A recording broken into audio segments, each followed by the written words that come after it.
What we're looking to find as investors is businesses whose products are indispensable. What's ahead for multinational blue chips is on Consuelo Mack Wealth Track. Funding provided by Clearbridge Investments, the Fairholme Foundation, First Eagle Investments, Bill Miller, Baird, Strategas Asset Management, Research Affiliates, Royce Investment Partners, Seafarer Capital Partners, and Women Investing in Security and Education. Hello and welcome to this edition of Wealth Track. I'm Consuelo Mack. Disruption has become a key concern of managers around the world. A recent global survey of top executives by McKinsey & Company found a marked shift in attitudes from the beginning of the year.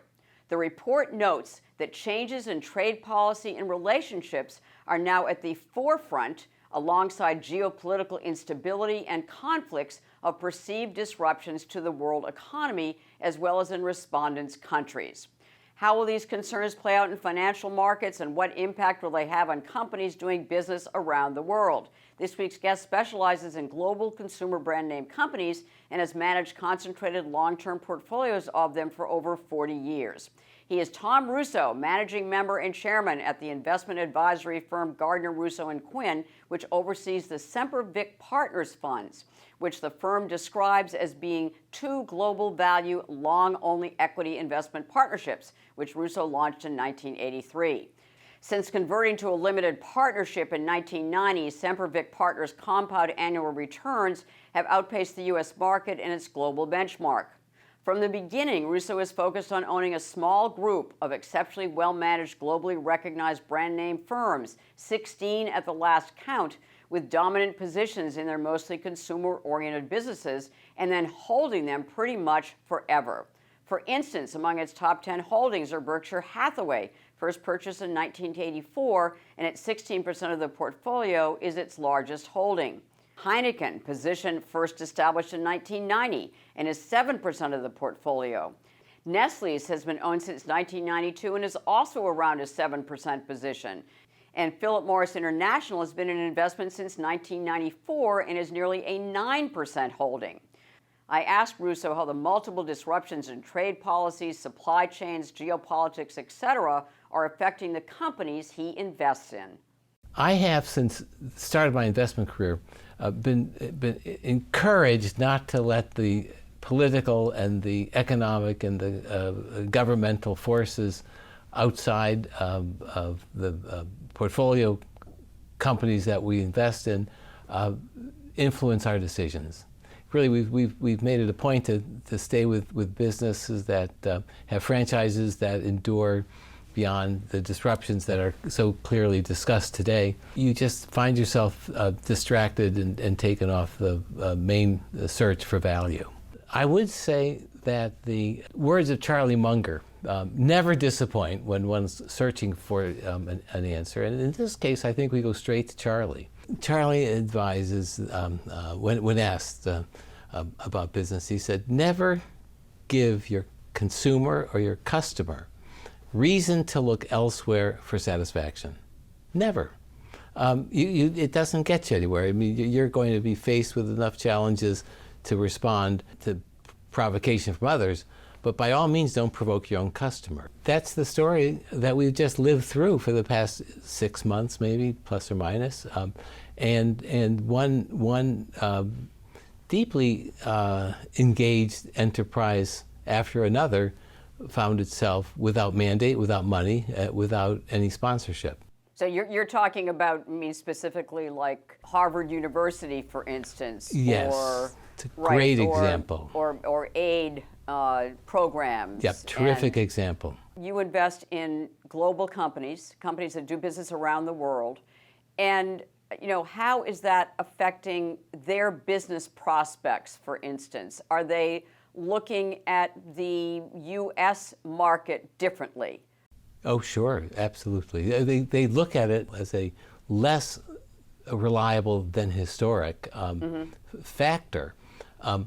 They also perceive the void. And in august halls in Geneva and the rest of the developed world, China is, as we speak, introducing proposals that we shift from the dollar as the reserve currency of the world, instead have a basket, a blend of many different countries based on, of course, the size of their economy, which means that it will become ipso facto China. And why don't we all band together? Because after all, they don't deserve. And that's the risk, is if that conversation starts to circulate, we could lose the reserve currency, and that's something you just don't want to do. In all fairness, China's been proposing, as have many of our enemies, have been proposing a substitute currency for years. Yes, and it's basically, come to naught. Do you think that this is more of a possibility now, that they actually could come up with something that could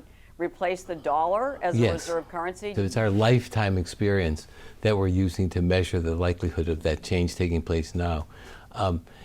We're somewhat limited because we've never presented ourselves as fully non-committal and in some ways unreliable in aspects of the world governance that may create a different situation at this time than in the decades past. I mean, clearly, we've been on one trajectory since the end of World War II, which has been largely along the way a journey of mutual respect and support. Right. And that support and respect, I think, has been shaken. America looks around for places where they have competitive advantage, and there's probably no place that's been as well proved over decades than the ability for the liberal arts education in the United States to create thinkers. Clearly we can create doers and engineers and the rest. But at the same time, there's a role for a liberal side to the art of education. As Charlie Munger said, you would be advised not to send that group of aspiring knowledge seekers somewhere other than the United States, where they've been welcome for decades. Tom, we're an investment program, so as far as the impact of these really, radical policy changes that the administration has enacted, what are the investment implications? You own 16 companies. You've owned many of them for decades. Yes. You are intimately involved with their management. You know them well. Are they reacting in a business sense at all to what is going on domestically in the U.S.? The rubber will meet the road as it relates to the business consequences of all of this. After we go through cycles of trying to continue as though nothing changed. And I'm reminded of this when I travel around the United States, and I see increasing numbers of 1.5 million square foot under roof warehouses. And you think about the syncopation, the orchestra that sort of delivers a fresh cut stem flower to your Costco store the next day, the next hour even. And all the resources that have been tied up in getting to that kind of efficiency. It's been a marvel of investment, and it works brilliantly. There's a company, we don't happen to own it, but there's a warehouse company that's flourished. I think to the nimble and the agile who have invested to create the networks to deliver quickly. That investment will yield high returns, I believe. And so you can go through the companies that we own. For example, Heineken. Heineken has underway at the moment a $3 billion cost savings program. It's all built around the reality that we have invested in structure that's now needed, and so that's one example. If you built and made investments to take advantage of some of the changes underway, you will have a competitive advantage over the market. So it's hard to know. We have with the main infrastructure programs today, $500 billion chip factories with NVIDIA's blessings, and there are DeepSeek suggestions that maybe the same could be obtained for a fraction of that, 5% of it, let's say.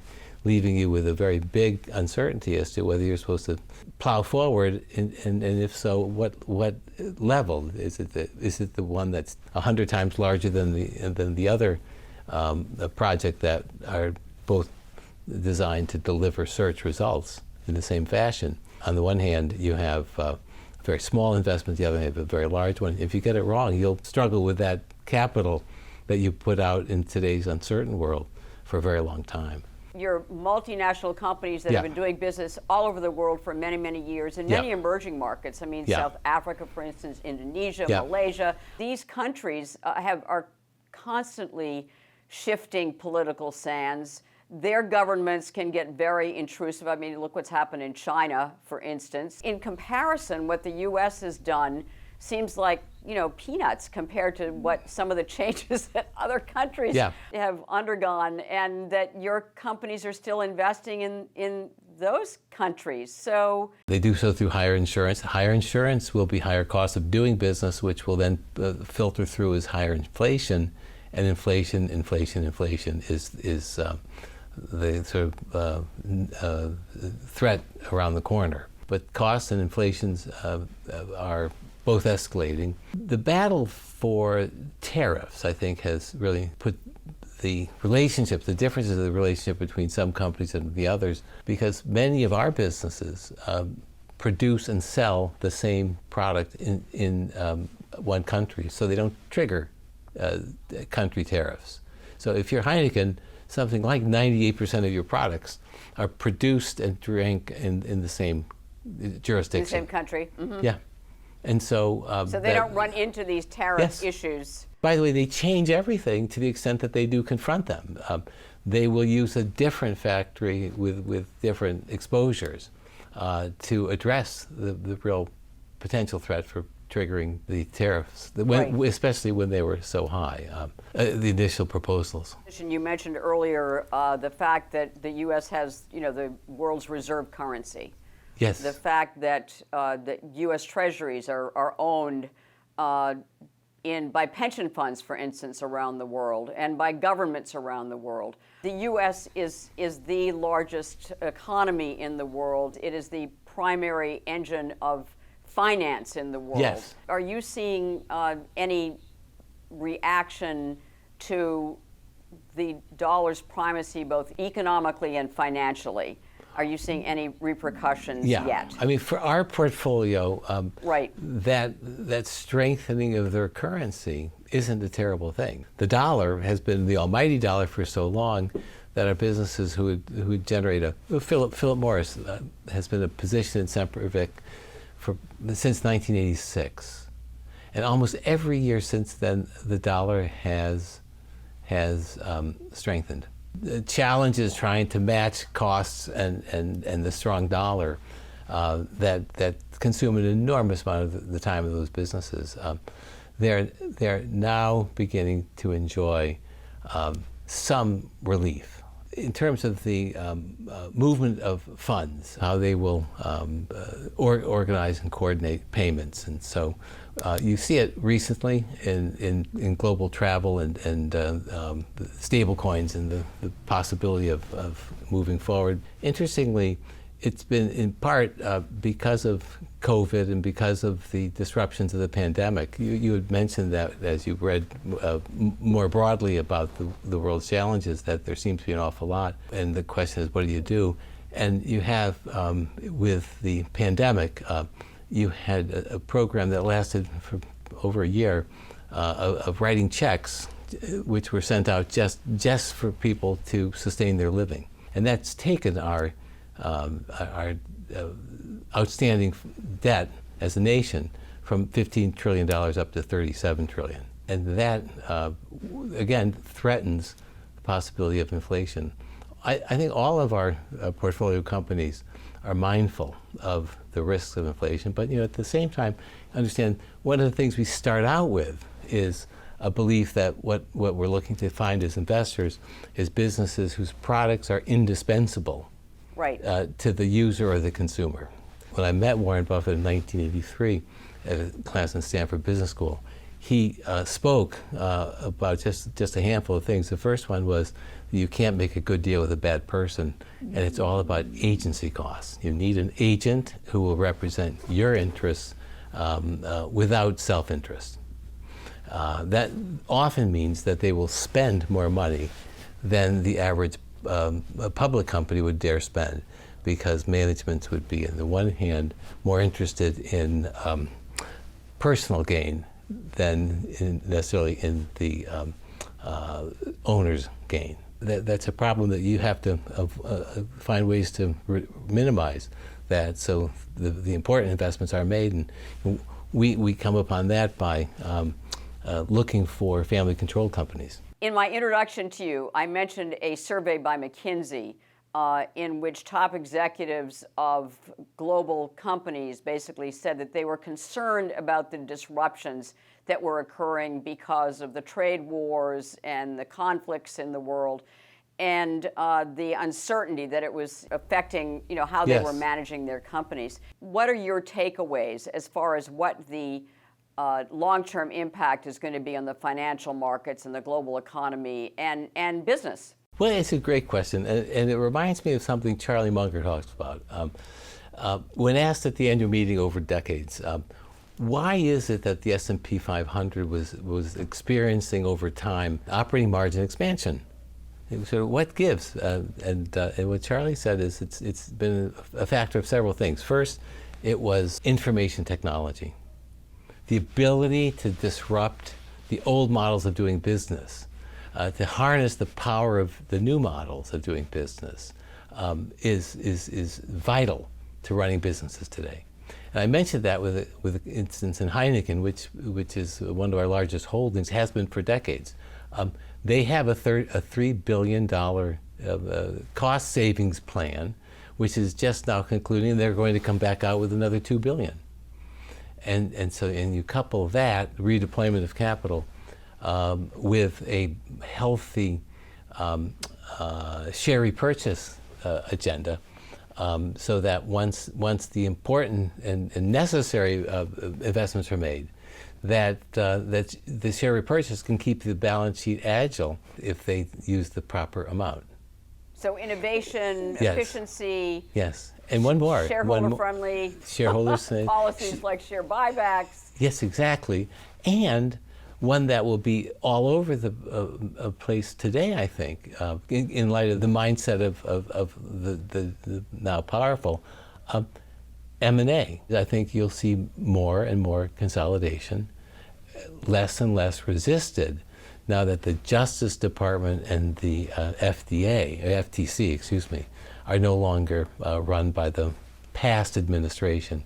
So we're going to see more M&A. That's a possibility. We're going to see more consolidation. So we can go through our portfolio, and every single one of them will have a technology-inspired and driven campaign for running more operationally efficient. We always ask our guests for one investment for a long-term diversified portfolio. What would it be?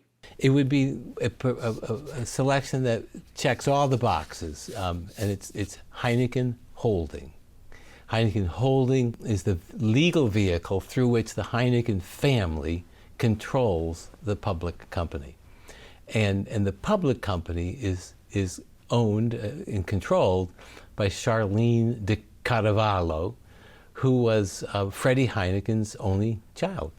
They have run the business for the shareholders, broad, not themselves, by virtue of the mandate that they have arrived from their father, which is, continue to grow the business.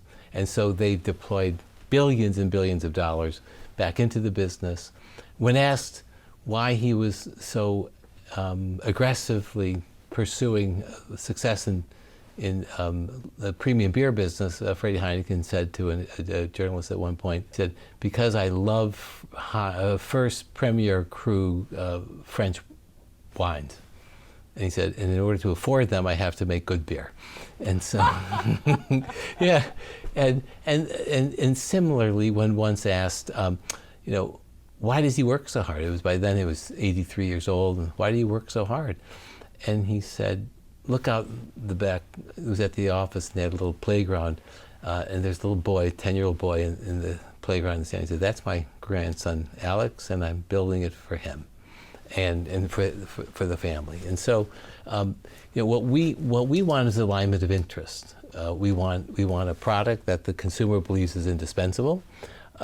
Certainly to the proper audience, Heineken stood for the longest time as the pantheon, and even today with their reinvestment back in innovation and exportation, they continue to enjoy that leadership, and they invented a beer called Heineken 0.0, which means that they have zero alcohol in them, and it's been extremely well received. It's the leader in that field. And you have held at Sempervic Partners Heineken for decades. When I started, it had 5% of its volume in North America and 25% of its profits. And so for the 35, 40 years that we've owned it, it's done nothing but explore and then develop new markets globally for beer. And it has all the attributes that we want. It has a two-class structure for shares. The shares that we own for our clients are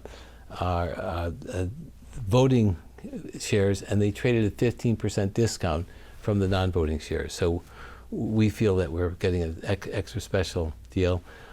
They believe that the market gives an extra special deal, and they announced about 6 months ago $1 billion share buyback. Wow. Which was their first. It'll be an important component.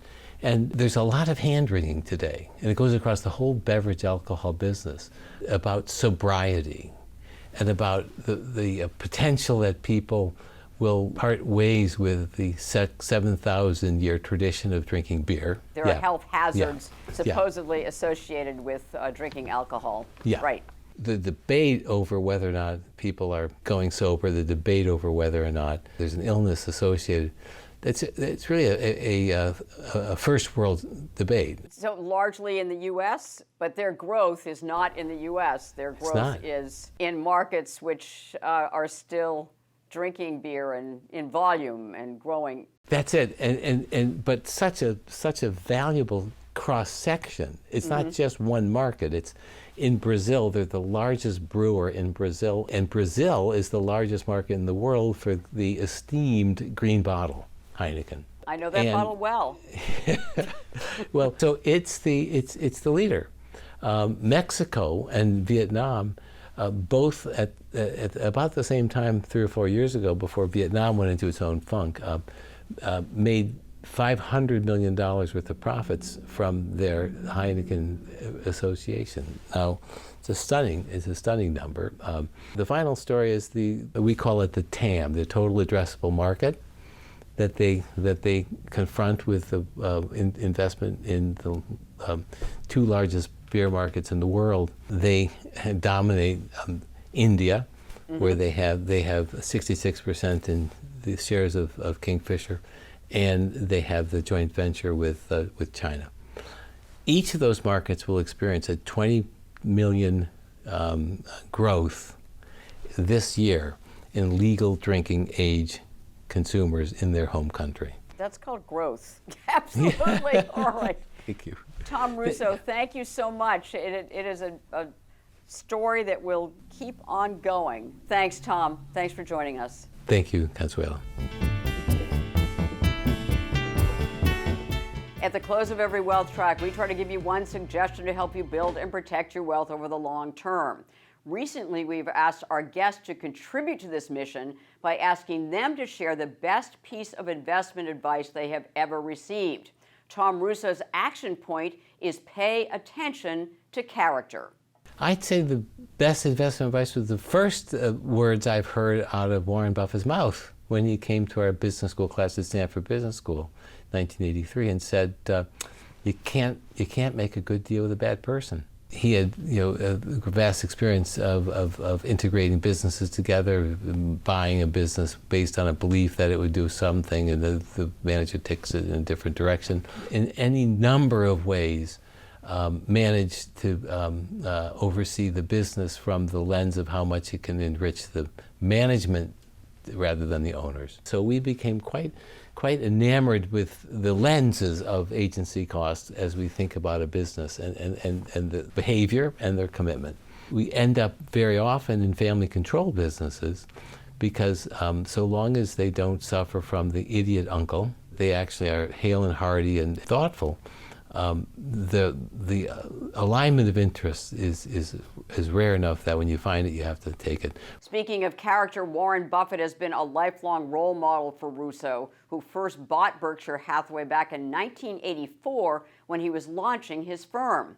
Holding and compounding has been a home run ever since. Next week, in part 2 of our interview with Tom Russo, the unusual qualities a company must have to make it into his portfolio. Please follow us on Facebook, X, and our YouTube channel. Thank you for spending time with us. Enjoy your weekend and make the week ahead a healthy, profitable, and productive one.